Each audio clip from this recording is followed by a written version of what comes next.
Speaker Punjab assembly Chaudhary Parvez इलाही पर एक बार फिर किस्मत मेहरबान होने जा रही है।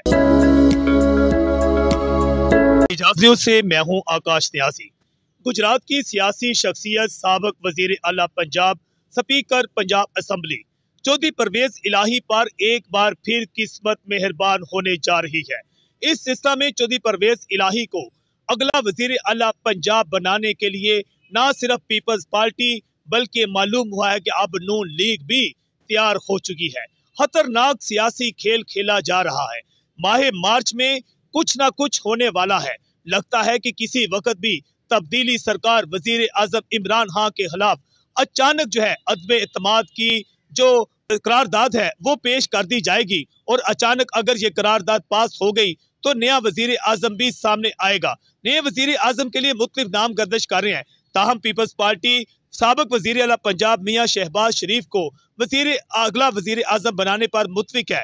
ताहम इस सिलसिले में मियां शहबाज शरीफ का कहना है कि इसका फैसला मेरा बड़ा भाई जो है मियां नवाज शरीफ करेंगे। अभी इस बारे में मैं कुछ नहीं कह सकता। वैसे भी मियां शहबाज शरीफ एक साल के लिए वजीर आजम बनने को फिल वक्त तैयार नहीं है। ये अगला वजीर आजम बिलावल भुट्टो जरदारी होगा, पीपल्स पार्टी से होगा या नून लीग की किसी और सियासी शख्सियत को वजीर आजम बनाया जाएगा। इसका फैसला तो इस तहरीक अदम-ए-एतमाद की कामयाबी के बाद ही किया जाएगा। मगर दूसरी तरफ पंजाब में भी अहम तब्दीली लाने का फैसला किया गया है। पहले वफाक में तब्दीली लाने के बाद इसके बाद पंजाब के वजीर पंजाब उस्मान बुज़दार का तख्ता उल्टने का फैसला किया गया है और इसके लिए चौधरी बरादरान जो है मुस्लिम लीग काफ इसको सबसे ज्यादा अहमियत हासिल हो चुकी है।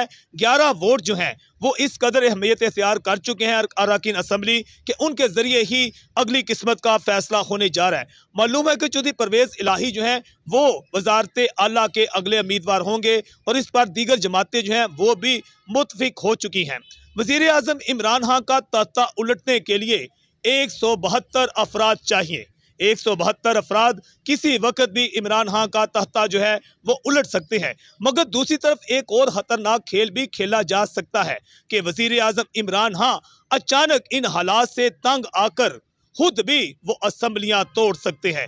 किसी वक्त भी कौमी असम्बली और चारों सूबाई असम्बलियां तोड़कर नए इलेक्शन का ऐलान भी हो सकता है, क्योंकि ऐसा ही है कि हम तो डूबे हैं सनम तुमको भी ले डूबेंगे। माह मार्च में क्या होगा इस पर पूरे पाकिस्तान के अवाम की नजरें लगी हुई हैं। अल हिजाज न्यूज़ से मैं हूं आकाश न्याजी।